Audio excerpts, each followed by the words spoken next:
Hi everybody, Jack here from Witchy Ways. Hope you're all well and keeping safe. And this is going to be episode 2. Now, today on episode 2, everybody, we're going to focus on altars. And some questions revolving around altars, how to make your own, and what they're for.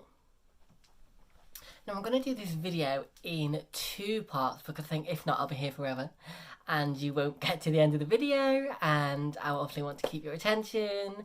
So the first part is going to be about altars. It's going to be kind of what they're for, how to create your own, the symbolism behind the altar, and then I'm going to do a part 2 where I'm actually going to show you my own altar and ways to create your own. So, just before we start, as I always say, these are my beliefs, my opinions, and I respect we're not all the same, so if you don't believe in any of this, that's absolutely fine.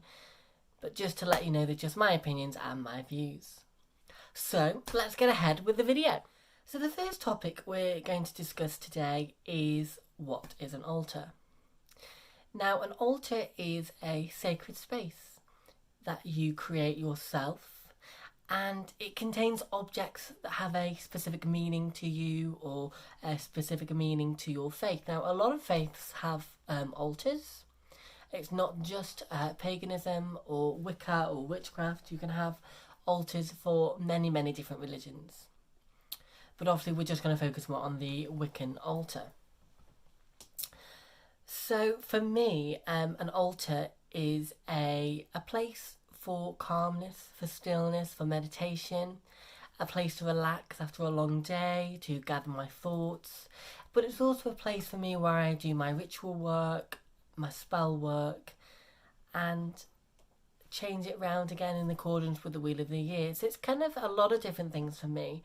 I don't really have a permanent set altar. I do tend to change it depending on how I'm feeling or time of the year, or if I want to manifest different things into my life at that particular point. So it's a completely personal thing for everybody. So again, do think, guys, you don't have to do the exact same as me. You don't need the exact same items or equipment. It's entirely up to you and your intuition.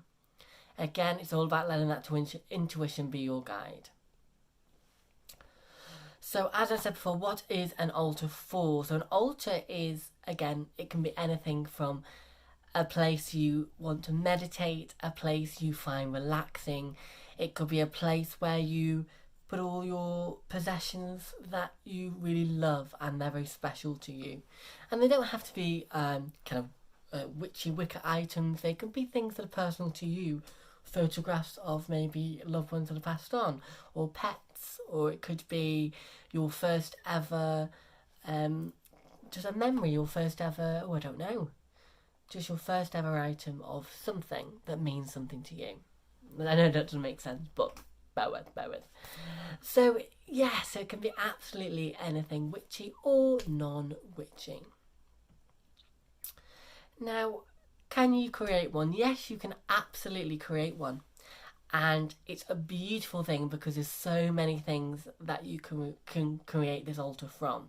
So I've just kind of wrote down a couple of lists of things. So they can be made from anything, guys. You can have a shelf.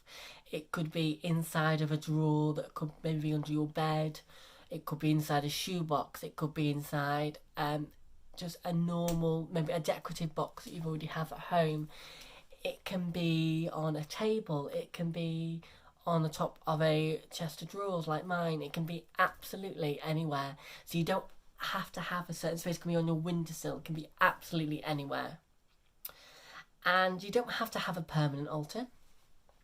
You can have what's called a portable altar. So what you could do is, if you had a special kind of a cloth you wanted to use for your altar, or a beautiful scarf that you feel really attached to, you could have that as your kind of altar base. And that could be set up anywhere, on your bed, on the floor, when you come to do maybe ritual work or spell work or meditation, or you want to arrange your crystals for that meditation. So that can be anywhere, your portable altar. And especially if your family aren't maybe or the people you live with aren't maybe as accepting, and and you're worried what they might think, this is a good way to keep it nice and secret, but to still have your own personal altar or something you can set up to help with your meditation and your other workings. So there are lots of different types of altars. You don't have to have a specific altar. It doesn't have to stay there forever. It can be lots of different things, really.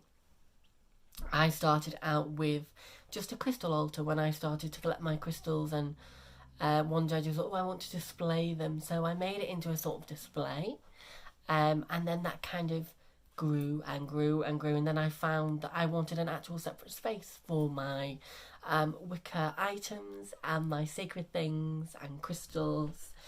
So I decided to then have a separate space. So let's go to the different types of altars I'm going to run through. So the first one is a crystal altar. And as I said, it can be any crystals that you already have, that maybe you find at a crystal shop or online. It can be absolutely anything. So any crystal, any size, and you can arrange it into a pattern that works for you, or a symbol that works for you. It could just be on your bedside table. So it could be absolutely anywhere. So that's your kind of crystal altar. Now, crystals that I would say are really good to start with. I am going to be doing a separate video on this altogether, on different crystals and their metaphysical and healing properties and physical properties. But I thought I'd just mention a couple for you today. Now, the first crystal that I would say is in every person's toolkit is clear quartz. So this is my clear quartz crystal. As you can see, it's in a cylindrical shape. It's really pretty. It's really nice.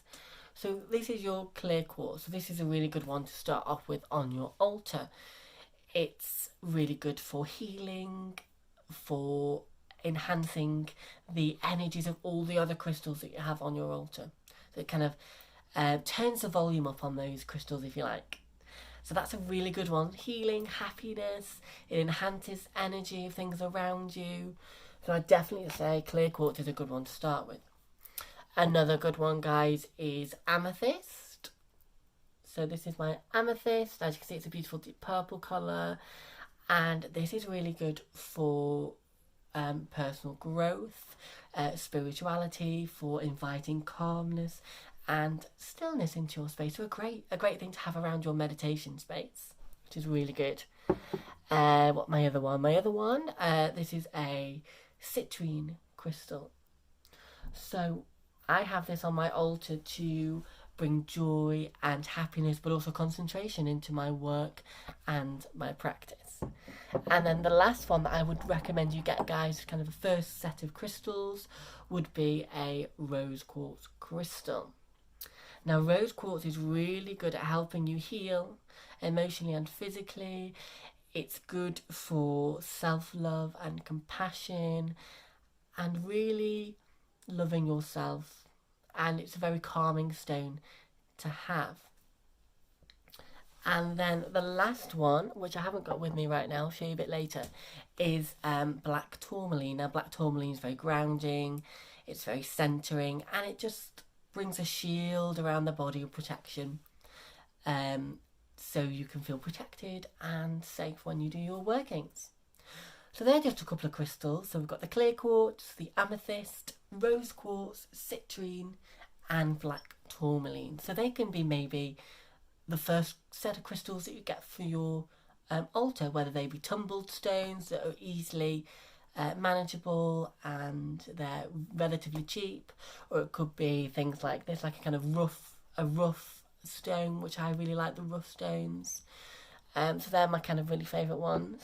So it can absolutely be any crystal. Okie doke. So let's now talk about, guys, another type of altar, which we spoke about, the practical, workable altar. Now, I actually have two altars, if I'm honest. I have one altar that kind of displays all my Wiccan items and sacred objects, and then I also have kind of what I'm filming on today, this is also for me an altar space to work on when I'm doing rituals or spells or divination. So I kind of had the two, and I've kind of learned, because at first I was like, I must only have one and that's it, and I can't have any more. But I kind of learned that you can have more than one. You can have many as you want, guys. If you wanted loads around the house in each room, then go for it, guys. You do you. Yeah? It's absolutely fine. So that's kind of practical or work altar. You could maybe have one altar to start with and then remove some objects to make space, which is what I did to start with.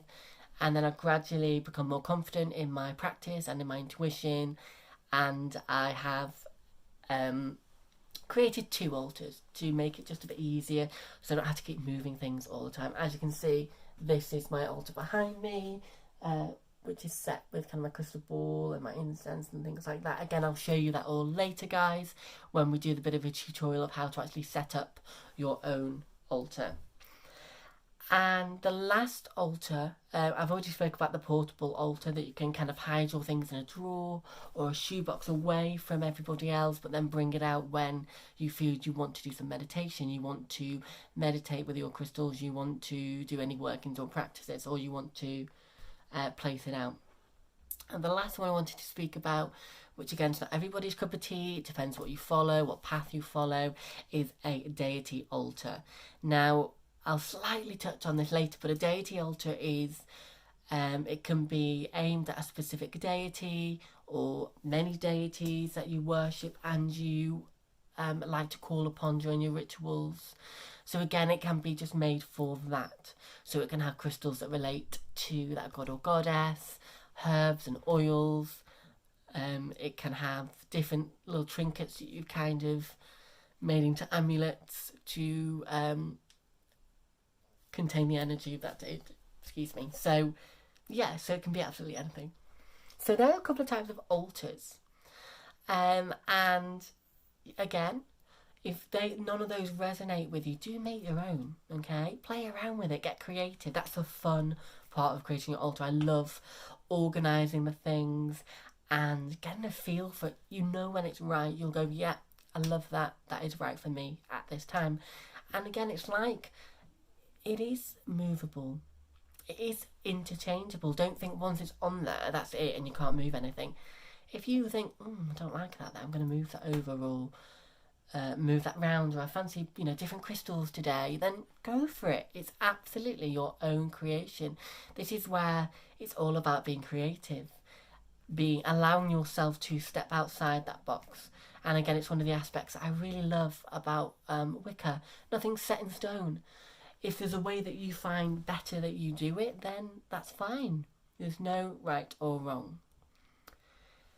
Good. So, what I was going to talk about next. Well, I spoke about our crystals and kind of the main couple that you could start with on your altar, or maybe you perhaps have some around the house that you can collect and you've not quite known what they are or how to use them. Now, remember that when you have a new crystal, or you're going to place your crystal on your altar, you always need to cleanse, clear, charge and set your intention with that crystal before it goes on your altar. Now, that sounds like a hell of a lot to do, but it gets quicker, and it is a matter of personal choice of how you want to cleanse, clear, set the intention and charge your crystal or your crystals. And even your tools guide, we'll talk about consecrating and cleansing tools as well. And I know, again, if you're a beginner Wiccan or you're very new to this is going to seem a hell of a lot of information to take in. So I do invite you to pause the video, go back, rewatch. Do not panic, it's absolutely fine. Each thing comes to us in turn, and it did seem a little bit much for me to begin with, but you do get into your rhythm and into the ways of things that feel nice to do. So that's really important to remember, guys. And again, when I go over when I do my crystal videos, and when I do anything to do with crystals, I will be going into more depth about cleansing, clearing, setting intention and charging your crystals, how to do it, when to do it, how often. So that's going to be a whole entire new video on how to do that for you, which again, I love all of that, so it's fun for me to do as well. Right, so they're your crystals. We've done different types of altars. Again, my first altar was just a crystal altar with about 7, 8 or 9, 10 at the most crystals on there. And I just arranged it in a way that was pleasing for me and that worked for me. And I had that as my space to relax, a space to focus on. So it was really nice. So that's mine. And like I said, I gradually become more in tune to that. So that's going to be our first part 1 to the altar videos. So that's just a brief introduction about altars and kind of what they are, how to create one, different types, and also just a little bit briefly types of crystals. So if you enjoyed that, guys, do like it, comment, subscribe to the page, hit that like button, and I'm going to be now moving on to part 2 of the altar videos. So love and light, everybody, and I shall see you soon.